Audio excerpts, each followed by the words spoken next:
would like to thank everyone for coming. We're so excited to celebrate the birth of our little son with you. I'm going to, actually, this doesn't quite work, but I'm going to address my naming comments towards our son. I realize he doesn't really understand enough of our language yet to know everything I'm saying. In fact, right now, his current vocabulary consists of kind of two things that I've noticed. One is, and the other is the woodpecker. And they both mean, mommy, feed me. And if you're not my mommy, give me to mommy and make her feed me. But I'm still going to address the naming comments for our son. So, your middle name is Aryeh, which is Hebrew for lion. You're named after Dad's dad, Leonard. My grandpa and your great-grandpa. Grandpa's Hebrew name was Lev, which is Yiddish for lion. And Grandpa's English name is Leonard, which is a French form of the Old High German for strong as a lion. So his Hebrew name was Lion, and his English name was strong as a lion. So we're naming you. I'm sorry, his Yiddish name was Lion, and so we're naming you Hebrew Aryeh, which means lion. My grandpa Leonard was a visionary entrepreneur, a happy person, extremely honest, and someone who puts tremendous value on both hard work and on family. Leonard Walk, my grandpa and your great-grandpa, was born in Pittsburgh in 1926. He was the third child and the only boy, and grew up during the Great Depression. His father owned a candy business and watched that business turn from successful to struggling, which left a huge impression on Grandpa. He even remembered turning off the lights in his house so that the creditors didn't know that they were home. Grandpa was the blue-eyed boy, and his father took him under his wing, bringing him on business trips to visit customers. And Grandpa would actually be the one as a young boy who would take the orders and do a lot of the interacting with the customers.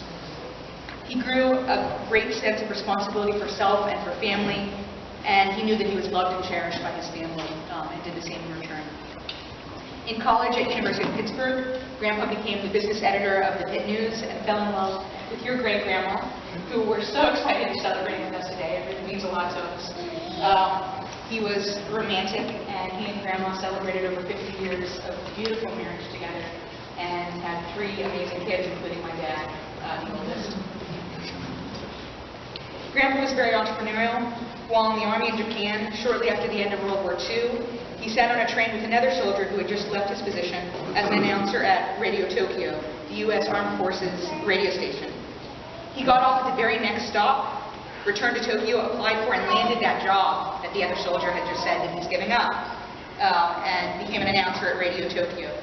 He ended up interviewing Douglas MacArthur's wife, and actually once going to Friday night services in the Armed Forces Officer Building was in an elevator alone with General MacArthur himself. General MacArthur asked Grandpa what he was doing at work so late, and Grandpa answered going to Jewish services. And MacArthur said to him, pious, very pious. Grandpa wouldn't necessarily have considered himself pious, but he valued being an honest and respectful person.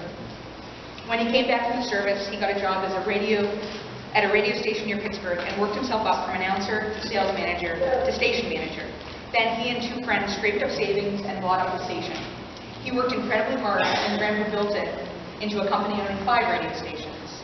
He was a careful but visionary businessman, making brilliant moves like switching his main station from AM to FM format before all the other stations started doing that because FM had better sound. He was the first station in Pittsburgh to switch to R&B or African American music and created one of the first Hispanic radio stations in Miami. Both unexpected but successful moves. He was a hard worker, serious person, and pioneer. He could see things that others couldn't, and he had the courage to act on them. He was a good negotiator, but always respectful of the other person. He was absolutely honest, never a question in both business and in home life. When Grandpa sold his radio business in the early 70s, he had more time and energy to focus on family, which was incredibly important to him. He let his kids plan surprise family vacations even at young ages, where they would have to give the driver directions before they could drive. They would give the driver directions, this is before GPS, to a location that only they knew, which was a great learning experience for my dad, Aunt Ellen, and Uncle David. One trip was to Hershey, including a tour of the chocolate factory, and another to the battlefield at Gettysburg. Grandpa loved to play tennis, and I was privileged to play with him. As a grandpa to me and my younger brother Alan, and later to my youngest brother Stephen, I remember so many weekends spent driving around in the golf course in the go-kart. We spent hours on that go-kart. It was so much fun. He didn't let me drive it myself until when I was 15. When I had my learner's permit, I was allowed to drive it with him in the front seat. And then when I was 16, I was allowed to drive it myself.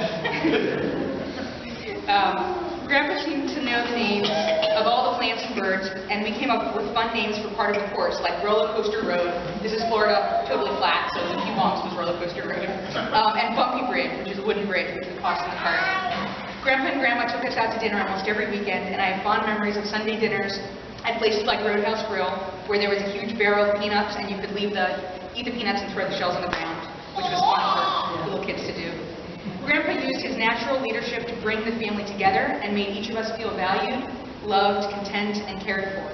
He took all of his children and grandchildren on a multi-day cruise for his 40th wedding anniversary with Grandma, and brought us together on so many other occasions. I have so many special memories of times with him before he passed away soon after I graduated from school. In addition to his name, I hope you will inherit from Grandpa his amazing work ethic, pioneering entrepreneurial business sense, natural leadership, happy disposition, and his value for family. He would be so thrilled to meet you, and I know that you will make him very proud. Before I close, I want to express a small fraction of our gratitude on behalf of both myself and Danny. Thank you. Where the Davis? Rebecca Davis. Thank you to Rabbi Davis and Meira, and to Rabbi Weinstock and Rebecca, who are excellent Jewish role models and wells of knowledge, happy to answer our Jewish morality and family questions and anything else, and so many other things. I have been really humbled by the amazing Hollywood community, which in the last year and a half has become my family. And the last 3.5 years, or whatever exactly, has become Danny's family, and it's really been amazing for us. From selflessly hosting me for a week at a time during my long-distance dating with Danny, to walks, to mommy time, and advice on what to buy for and how to take care of baby, to Shabbos invitations, to meals, and just making me feel incredibly at home in this community. I feel so blessed to have you in my life. Thank you to all the women in the community who have given me both pregnancy and parenting advice, and have let me their maternity clothes, which I finally am passing on to other people, and have been making meals for us so generously since our son was born. My husband Danny's family has been a tremendous source of blessing, treating me instantly like family and making me know with certainty that they are thrilled that Danny chose me, and just making me feel so lucky and happy to be part of such a beautiful family. I've always felt, I felt like you treat me like a daughter, and you really are thrilled to have me, and it means so much to me. It really means so much to me. My family who are here, including my grandma, my mom, and my dad, have been amazing sources of love and inspiration. Mom and Dad, I will be a better parent because I was parented so well. They're great teachers, and I'm thrilled that we have the exclusive making grandparents. This is your first grandchild. We're just so excited. We appreciate all the help with diaper changes and stuff like that.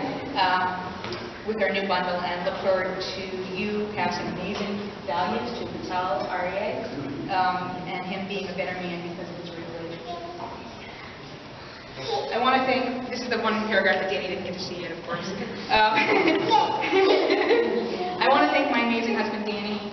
While it took a while to find you, you are the man. You put being a mensch, being a good Jew, being a great husband, and being a great father first. You became a doctor because you like to help people, and you really, it seeps through you. You have been so supportive through my transition to Hollywood, pregnancy, my labor, so much so that the OB watched him as my labor coach and joked that if he gets tired of being a GI, he's got a job waiting in Stola. It's true. It's amazing. You have no idea. And now as a father. Our son was born, I know you're going to talk about this, I think, but our son was born an hour before your Hebrew birthday, and his Bris is the day before your English birthday. He's just so connected to his Abba. You can just tell he glows, and he's just so connected to you. It's so beautiful.